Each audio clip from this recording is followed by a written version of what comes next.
Seja bem-vindo para mais um vídeo do canal Leitura de Vida. No programa de hoje, vou apresentar algumas lições encontradas no livro do Pai Rico, Pai Pobre. Com mais de 9 milhões de exemplares vendidos no Brasil e 30 milhões de cópias em 80 países, Pai Rico e Pai Pobre é um dos livros mais lidos e debatidos da última década e abriu os olhos de muitas pessoas para a necessidade do planejamento de finanças pessoais. No livro, os autores Robert Kiyosaki e Sharon Lechter compartilham com o leitor com duas visões de mundo bem distintas. De um lado, tem-se o pai rico e toda a sua filosofia de negócios, e do outro, temos o pai pobre, preso em sua visão tradicional sobre o dinheiro. Assim, a obra demonstra justamente o confronto entre essas duas visões de mundo, mostrando que é possível, através de muita disciplina e estudo, mudar a mentalidade de manada para uma mentalidade de negócios que gera resultados. O livro é dividido em introdução, 6 capítulos de lições sobre dinheiro e 4 de como colocá-las em prática. A introdução mostra como os autores se conheceram e situam o leitor sobre os paradigmas vividos no cotidiano de cada um. Ambos compartilham um desejo: educar financeiramente as pessoas. Essa questão começa a ser abordada pelo dilema vivido por Sharon como mãe. Ao perceber que o sistema estude, tire boas notas para conseguir um bom emprego, não é mais um bom conselho para os seus filhos. Enquanto isso, Robert se incomoda com a ignorância financeira de um modo geral. Por isso, ele desenvolve um jogo de tabuleiro dividido em 2 etapas. O objetivo do jogo é conseguir sair da corrida dos ratos e passar para a pista de alta velocidade. A corrida dos ratos é explicada como o local onde as pessoas trabalham para pagar contas e impostos sem que seu dinheiro trabalhe para elas, tendo a necessidade de sempre trabalhar mais e mais para pagar as contas, gerando um ciclo vicioso. Por outro lado, a pista de alta velocidade é onde, com estabilidade financeira e segurança, seus investimentos trabalham para você. Dessa forma, Sharon se interessa por esse método desenvolvido por Robert e aceita participar do teste piloto do jogo. O teste mostra que mesmo especialistas no ramo de finanças muitas vezes não fazem a menor ideia de como sair da corrida dos ratos. E de fato, com mais de 3 horas de experiência, Sharon foi a única que conseguiu passar para a pista de alta velocidade. Depois desse primeiro contato e buscando respostas para a indagação, como ensinar uma criança o mínimo sobre finanças para que ela saiba jogar pelas novas regras do mercado, Robert convida Sharon para ajudá-lo na edição de seu livro, afirmando que com ele essa pergunta pode ser respondida. Assim, Pai Rico e Pai Pobre se propõem a responder essas perguntas através de suas lições, que podem ser utilizadas e aprendidas não só por crianças, mas por qualquer um que deseje sair da corrida dos ratos. Antes de continuar, peço que você se inscreva no canal para continuarmos a criar mais relevância na plataforma e assim espalhar para mais pessoas esse conteúdo de valor. O primeiro capítulo traz a perspectiva de vida e comportamento de cada um dos pais. É importante salientar que quando Robert começou a aprender sobre o modo como cada um tratava o dinheiro, ambos estavam em situações financeiras parecidas, início de carreira e rendas compatíveis. Porém, um se tornou o homem mais rico do Havaí e o outro morreu deixando dívidas para sua família. A mentalidade influencia de modo radical na situação financeira futura de cada indivíduo. O embate de mentalidade mostrado é bem simples. Um pai trabalhava pelo dinheiro, o outro fazia com que o dinheiro trabalhasse para ele. Outro ponto levantado no capítulo aborda também a questão da preguiça mental. Robert relata que, enquanto seu pai pobre tinha diversos títulos acadêmicos e era altamente instruído, na hora de pensar sobre o dinheiro, ele era preguiçoso e não exercitava as habilidades financeiras nem as desenvolvia. Ele observou que seu pai pobre era pobre não pelo dinheiro que ganhava, mas por causa dos seus pensamentos e ações. Ele percebeu ainda que desenvolver uma mentalidade e educar financeiramente levam tempo. Tanto que desde a infância ele precisou que seu pai rico continuasse repetindo para ele as mesmas 6 lições que são apresentadas no livro. Por isso, é importante começar a educação financeira de berço, uma vez que as escolas não a oferecem. Contudo, se a maioria dos pais é ou será pobre, as gerações ficam fadadas ao mesmo caminho. Lição 1. Os ricos não trabalham pelo dinheiro. Para ensinar essa lição, o autor usa 3 histórias de sua vida. O amigo Mike, que estuda com Robert, é inserido no contexto por uma delas. Ao propor uma sociedade para que deixem de ser pobres, após serem destratados por garotos ricos de sua escola, eles têm a ideia de fazer dinheiro, cunhando moedas a partir de tubos de chumbo. Entretanto, logo o pai de Robert alerta que aquela atividade é ilegal e adverte os meninos que, se eles quisessem mesmo saber como tornar-se ricos, deveriam procurar o pai de Mike, que sempre era muito elogiado pelo gerente do banco por seus investimentos. Dessa forma, Pai Rico, o pai de Mike, é introduzido na narrativa e passa a ter papel ativo. Ele concorda em ensinar os meninos a serem ricos, pois acredita que eles já possuem muito mais do que as outras pessoas, pois a vontade e o desejo são o primeiro passo para a mudança. Começa aqui a segunda história. O pai rico propõe que eles trabalhem para ele por 10 centavos a hora, o que era muito pouco. Ao perceber, após 3 semanas de trabalho, que não estava aprendendo nada e ainda estava trabalhando por uma miséria, Robert confronta seu empregador e ele ensina a primeira lição. Pai Rico explica a Robert que ele irá ensinar como a vida ensina, através das dificuldades. E ao ser atingido por esse primeiro golpe, ele estaria vivenciando o que a maioria dos adultos vivencia todos os dias: trabalhar por um salário de subsistência. Ensina também que, mesmo aumentando o salário mensal, não soluciona o problema. Prover um aumento raramente irá solucionar a situação financeira de alguém a longo prazo. Isso ocorre pois ao ganhar mais, as pessoas só iriam se endividar mais. Restando então 3 alternativas para quem se encontra nessa situação.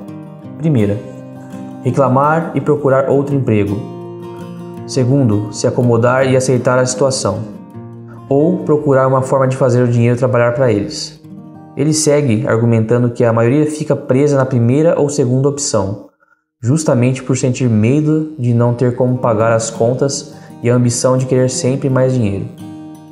Sem instrução financeira, o que acontece quando se ganha mais dinheiro é que aumenta-se o consumo, paga-se mais impostos e muitas vezes as dívidas continuam. É necessário fugir da grande armadilha. O pai de Mike então faz uma nova proposta para os garotos. Sugere que eles trabalhem de graça, para fugir do que ele chama de a grande armadilha, que é trabalhar pelo dinheiro e tornar-se escravo. Ele explica que não pagar é uma forma de eliminar o medo e fazer com que os garotos enxerguem as oportunidades que poderiam passar despercebidas quando se está focado apenas no dinheiro. A partir desse ponto, começa uma vasta explicação de como o dinheiro desencadeia emoções que interferem no raciocínio e essas acabam impedindo uma análise clara das oportunidades. Pai Rico aconselha os garotos a usarem as emoções a seu favor, uma vez que muitos ricos ainda são escravos do dinheiro por medo de perder suas fortunas. A terceira história do capítulo é inserida no contexto para explicar a decisão dos meninos em não trabalhar por dinheiro. O negócio que surgiu dessa oportunidade durou apenas 3 meses, mas já foi o suficiente para os sócios aprenderem novas lições de como fazer o dinheiro trabalhar para você. A grande lição do capítulo é promover a reflexão sobre o papel do dinheiro na vida das pessoas e como as emoções podem influenciar nas decisões. O autor frisa bem que não devemos ser escravos do dinheiro, mas sim dominar nossos sentimentos, escolhendo os nossos pensamentos e ações de forma racional. Colocarei aqui um trecho da conversa entre Pai Rico e os meninos, que exemplificam alguns dos ensinamentos sobre o dinheiro e emoções. Abre aspas. Continue trabalhando, garotos, mas quanto mais cedo vocês se esquecerem de que precisam de um contra-cheque, mais fácil se tornará sua vida adulta. Continue usando seu cérebro, trabalhem de graça e logo sua mente lhes mostrará formas de ganhar muito mais dinheiro do que eu poderia lhes pagar. Vocês verão o que as outras pessoas nunca perceberam, oportunidades que estão à frente do seu nariz. A maioria jamais enxerga essas oportunidades, porque estão atrás de dinheiro e segurança. E é isso que elas recebem. No momento em que vislumbram uma oportunidade, vocês a reconhecerão pelo resto de suas vidas. Quando conseguirem isso, vou lhe ensinar outra coisa. Aprendam essa lição e evitarão uma das maiores armadilhas da vida. Fecha as aspas. Essa parte da obra mostra a história de várias pessoas que já foram muito ricas e morreram na miséria, comprovando a tese já mostrada no livro de que trabalhar apenas por dinheiro não garante estabilidade financeira, o que o garante é a inteligência financeira. A partir desse ponto, Robert começa a mostrar como o pai rico ensinou a 2 jovens sobre finanças, de modo fácil e simples. Ele resume uma das maiores lições de seu mentor dizendo, abre aspas, você tem que conhecer a diferença entre um ativo e um passivo, fecha aspas. O problema, segundo o autor, é que muitos não sabem diferenciar ativos de passivos, ou ainda compram passivos e imaginam que eles são ativos. Dessa forma, passam a vida toda sem saber o que é ter dinheiro trabalhando para eles. Robert apresenta conceitos sobre ativos e passivos. Ele explica que ativos são aqueles que geram renda para o seu proprietário, já passivos são aqueles que geram despesas. Assim fica fácil perceber que alguns dos ativos que acreditamos possuir, como casa própria, carros, entre outros, na verdade são passivos, pois geram gastos sem retornos. Razões pelas quais casa própria não é um ativo. Primeiro, em geral, trata-se de um bem que nunca é efetivamente seu, uma vez que a cada novo financiamento de 30 anos, levando-se em consideração que o proprietário troque de casa durante a sua vida, adquire-se uma nova dívida. O valor de um imóvel nem sempre aumenta e muitas vezes o valor final pago em um financiamento não pode ser recuperado pela venda. A imobilização do capital pode fazer com que oportunidades sejam perdidas por não ter dinheiro para investir naqueles quando surgem. A opção de adquirir um imóvel caro demais, em detrimento de começar um portfólio de ativos mais cedo, prejudica o indivíduo de 3 maneiras. Primeiro, a perda de tempo, já que os outros ativos poderiam estar registrando ganhos em seu valor a longo prazo. Segundo, perda de capital adicional, que poderia ter sido investido em mais ativos ao invés de estar pregando valores de manutenção ligado ao imóvel. Terceiro, perda da instrução. Para aprender a investir é preciso fazê-lo. Como os valores pagos nos imóveis são altos, na maioria dos casos, os casais não conseguem ter margem para investir e isso custa a eles experiência em negócios, culminando em nunca se tornarem investidores experientes. Para sair da corrida dos ratos, é necessário investir cada vez mais em ativos, até que a renda deles não só cubra suas despesas, como também seja possível reinvesti-las em outros ativos, aumentando a riqueza. Nesse ponto de independência financeira, não se precisa mais do salário e pode-se viver sem ele. Esse é o conceito de ser rico para o autor, e arremata seus pensamentos dizendo, abre aspas, os ricos compram ativos, os pobres só têm despesas. A classe média compra passivos pensando que são ativos, fecha aspas. Lição 3. Cuide de seus negócios.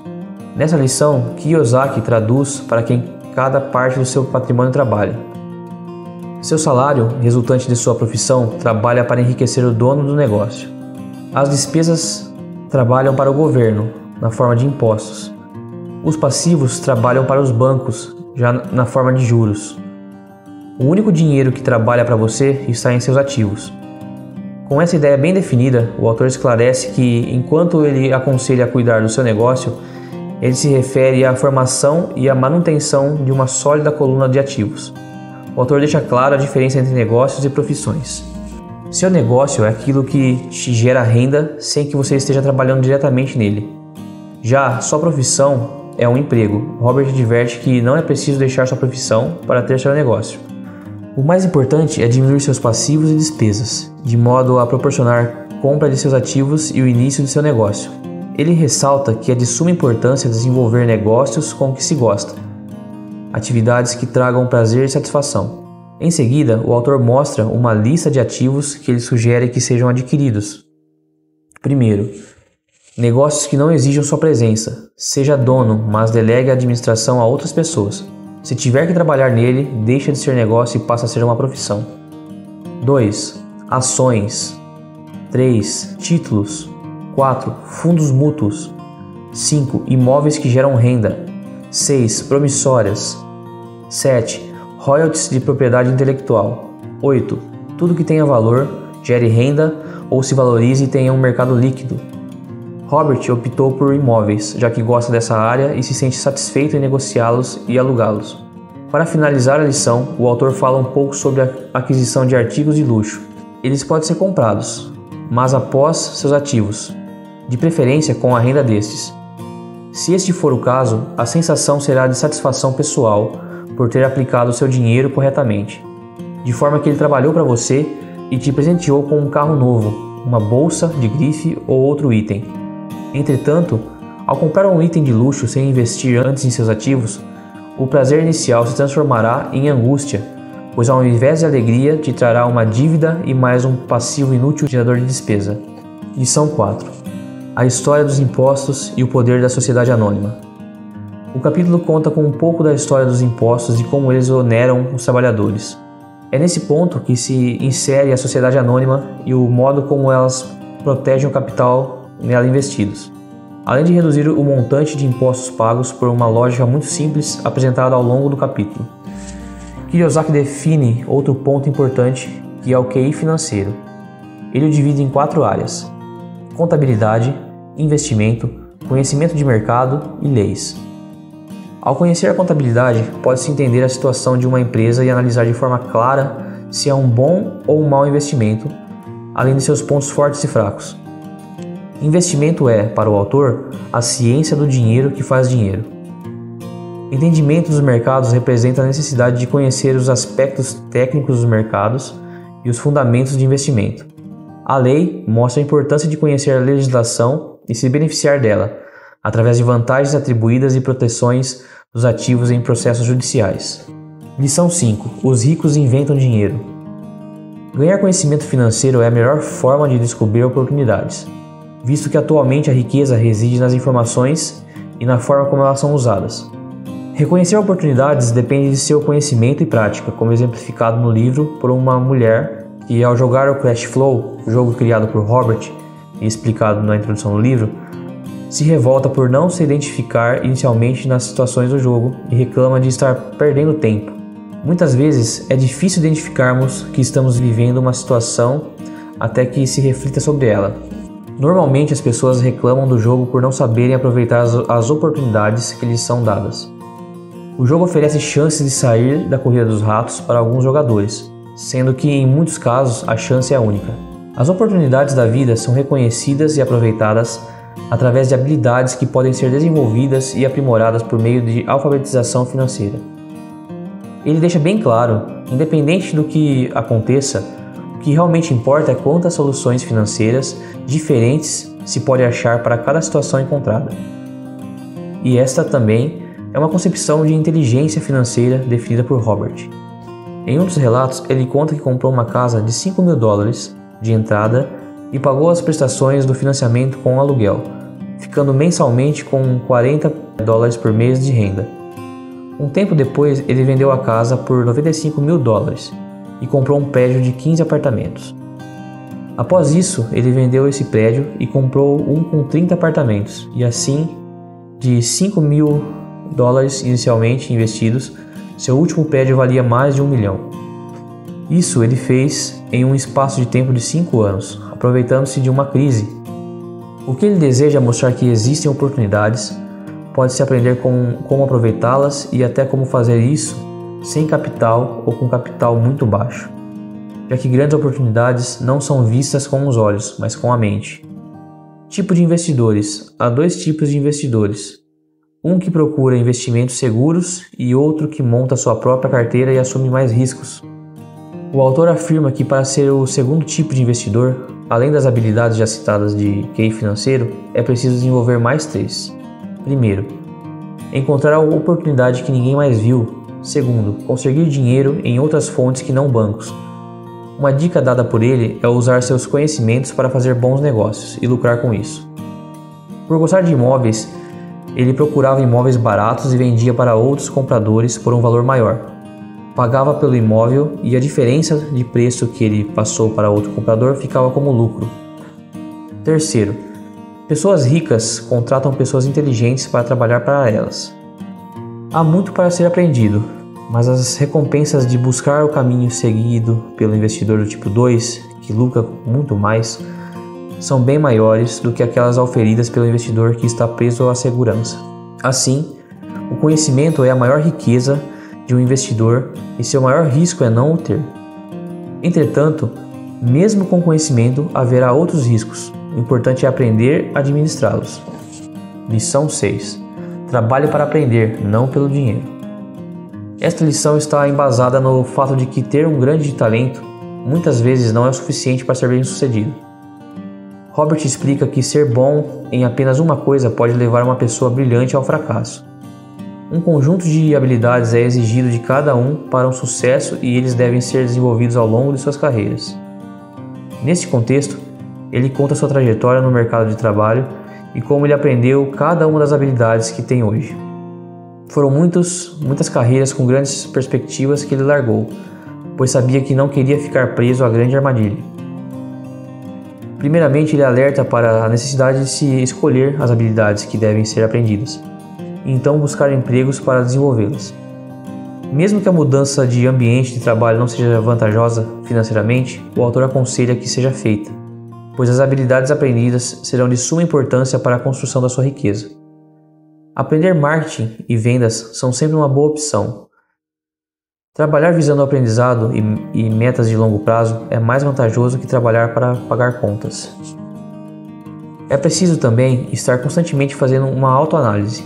Para saber o que o futuro oferece, mudar o rumo dele quando as perspectivas não forem animadoras. Não fazer um planejamento de curto, médio e longo prazo, simplesmente deixando os eventos acontecerem sem planejamento, não é algo muito sábio. A maioria das pessoas não é bem sucedida pelo medo do fracasso e da rejeição, ou simplesmente por insistirem na especialização. O autor conta várias histórias nesse capítulo de pessoas que rejeitaram seus conselhos de variar suas habilidades para ter mais sucesso. O segredo do sucesso é claramente fazer com que ele aconteça e ter várias ferramentas para possibilitar tal concretização. Conhecer vários meios para que ele se torne real aumenta suas chances de ser bem-sucedidos. Porém, as pessoas têm medo e acabam presas nas armadilhas da especialização. E quanto mais especialista você se torna, menos oportunidades você tem de alcançar o sucesso. O pai pobre trabalhava cada vez mais arduamente. Quanto mais competente e especialista se tornava, mais encurralado ele ficava. Pois, embora seu salário aumentasse, suas escolhas diminuíam. Pouco depois de ter sido mandado embora do trabalho, descobriu como era vulnerável profissionalmente. É semelhante ao que ocorre com os atletas profissionais, que de repente sofrem uma lesão ou ficam velhos demais para o esporte. Sua posição bem remunerada é perdida e eles têm habilidades limitadas às quais recorrer. Habilidades administrativas necessárias para quem quer ser bem-sucedido. Gestão de fluxo de caixa, gestão de sistemas e gestão de pessoas. Capítulo 8. Como superar obstáculos. Há 5 fatores que precisamos tomar cuidado, pois eles podem atrapalhar seus objetivos, mesmo que a alfabetização financeira tenha sido feita com sucesso. São eles: primeiro, o medo; segundo, ceticismo; terceiro, preguiça; quarto, maus hábitos. Sim, o medo, já amplamente debatido no livro, traz consigo 2 implicações. A primeira é a grande armadilha, tratada anteriormente. A segunda é a busca incessante por segurança, que pode atrapalhar seu objetivo de ser verdadeiramente rico. Caso o medo seja de fato uma parte maior do que se possa controlar, só existe uma saída: começar cedo, já que investimentos mais seguros rendem menos e demandam mais tempo para retornar quantias consideráveis. Nesse âmbito, o autor conta diversas histórias, inspiradoras para estimular o leitor a ver o risco com outros olhos.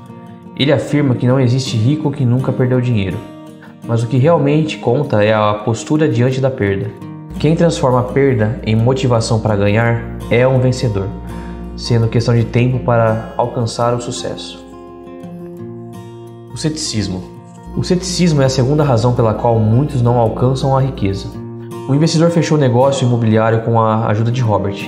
Já fazia anos quando ajudou esse amigo. Porém, dias depois voltou atrás e perdeu uma valorização de mais de $50 mil, por dar ouvidos a um vizinho que nunca havia investido em um imóvel na vida e não tinha conhecimento suficiente para aconselhá-lo. Dar ouvidos às outras pessoas que não entendem de negócios, somado com a sua insegurança e ceticismo, pode cegar seus olhos às oportunidades que estão à sua frente. O segundo exemplo relata a história de outro amigo pessimista que, ao ver o preço da gasolina subir, mostra ao autor todas as projeções de que há alguns anos a indústria petrolífera estará com preços muito altos. Robert aproveita as informações valiosas e investe em ações de uma pequena empresa petrolífera. Enquanto uns veem desvantagens, outros usam o conhecimento a seu favor. O cético se apavorou com os preços da gasolina e, mesmo tendo as informações, não fez nada com elas. Por outro lado, Robert investiu e ganhou dinheiro. Situações iguais, porém atitudes diferentes. A preguiça vem em seguida, como terceira causa de não enriquecimento. Ela muitas vezes se disfarça de ocupação, deixando as pessoas sempre ocupadas demais para cuidar de seus interesses financeiros. Ele aconselha a sempre pensar: como posso fazer para conseguir tal coisa? Fechar as portas com um simples "não posso comprar", "não é possível atingir", "nunca terei isso", "nunca serei aquilo", é um grande erro e estimula a preguiça mental. Maus hábitos. O conselho para evitar que os maus hábitos destruam sua vida financeira é simples. Faça o que os ricos fazem, cultive os bons hábitos que fazem deles bem-sucedidos. Uma das coisas que Pai Rico fazia era se pagar primeiro. Não importava quais as demais contas, pois, estando estimulado por ter recebido sua parte, mesmo que o dinheiro não desse para todas as contas, ele estaria motivado a fazer dinheiro de outra forma. Arrogância. A arrogância, por sua vez, é ego, mais ignorância. Ter instrução é importante tanto para não ser arrogante, como para descobrir quando os outros estão sendo. Ser arrogante implica em perder dinheiro, uma vez que entrar em negociações sem saber ao certo do que se trata aumenta o risco para o investidor. Depois de explanado toda a teoria, são mostradas formas de colocá-las em prática. São listadas 10 passos para que isso aconteça. Primeiro, razão. Combinação de quero e não quero. Liste e mantenha firme. Seus motivos para prosseguir devem ser fortes e bem claros. 2. Escolha. Escolha o que quer fazer com o seu tempo e com o seu dinheiro. Escolha ser rico e faça essa opção a cada dia. Instrução também é uma escolha. Invista em seu ativo mais precioso, sua mente. Compre livros, estude, domine os assuntos de seu interesse e aprimore as habilidades para os seus negócios. Terceiro, amigos. Cerque-se de pessoas que, assim como você, gostem de discutir sobre dinheiro. Escolha bem suas companhias. Os amigos queridos que são pessimistas ou não se enquadram no seu perfil não precisam ser isolados. Apenas tome cuidado para não dar ouvidos às suas críticas e análises distorcidas. 4. Aprendizado rápido. Seja rápido em aprender e tenha sede de conhecimento, pois em nossos dias a informação muda rápido e sempre é necessário saber modelos mais novos para se adaptar. 5. Pague a si mesmo primeiro. Autodisciplina. Esta é uma habilidade que deve ser desenvolvida se seu objetivo é ser rico. Existem ainda 2 conselhos valiosos destacados nesse ponto. Primeiramente, não se endivide demais, mantenha suas despesas reduzidas e forme seus ativos primeiro. Em segundo lugar, quando estiver apertado de dinheiro, não se afobe e não gaste suas poupanças ou investimentos. Use a pressão para inspirar seu gênio financeiro a descobrir novas formas de ganhar mais dinheiro. Você terá aumentado sua habilidade de ganhar mais dinheiro, bem como sua inteligência financeira. 6. Pague bem seus assessores. Para ter os melhores profissionais trabalhando para si, é necessário remunerá-los bem, uma vez que a lógica é bem simples. Quanto mais eles ganham, mais se pode ganhar com esse serviço. 7. Seja um doador índio. Quando os primeiros colonizadores chegaram aos Estados Unidos, eles ficaram espantados com a prática cultural de alguns indígenas. Por exemplo, se um colono estava com frio, o índio lhe dava um cobertor. Achando que fosse um presente, o colono frequentemente ficava ofendido quando o índio pedia de volta. No mundo da coluna dos ativos, é vital para a riqueza ser um doador índio, já que a primeira pergunta do investidor sofisticado é: com que rapidez posso ter um dinheiro de volta? Ele também quer saber o que poderá obter de graça, ou o que se chama uma participação de lucros.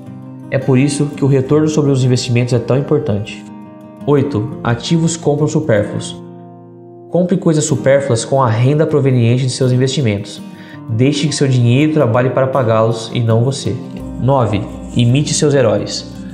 Heróis podem fazer mais do que simplesmente fornecer inspiração. Eles mostram que é possível fazer. 10. Ensinar a receber. Quando se trata de dinheiro, amor, felicidade, vendas e contratos, tudo o que se precisa lembrar é doar primeiramente o que se deseja e isso retornará aos montes para você. Por isso, se você quer saber mais sobre dinheiro, ensine alguém. Há um senso comum equivocado que a maioria das pessoas repetem, abre aspas, é preciso dinheiro para gerar dinheiro, fecha aspas. O dinheiro é apenas uma ideia. Se alguém quer mais dinheiro, precisa apenas mudar sua forma de pensar. Toda pessoa que saiu do zero por si própria começou com uma ideia pequena e transformou em algo grande. O mesmo ocorre com o investimento. São necessários apenas alguns reais para começar e crescer até atingir algo grande. Instrução e conhecimento sobre dinheiro são importantes. Comece cedo. Compre um livro, veja vídeos, pratique, comece em pequena escala. Robert começou cedo e transformou $5.000 em um ativo de $1 milhão, mas aplicou o conhecimento adquirido desde cedo. Essa foi a resenha feita do livro Pai Rico e Pai Pobre. Espero que tenha gostado. Peço que você deixe seu like como forma de contribuição pelo canal e pelo tempo gasto em trazer os conhecimentos de forma resumida para vocês. Do mais, é importante salientar que ter a sua própria experiência de leitura é fundamental para o processo de aprendizagem. Deixei o link aqui embaixo na descrição, afixado para vocês, caso vocês queiram adquirir o livro. Obrigado e até a próxima!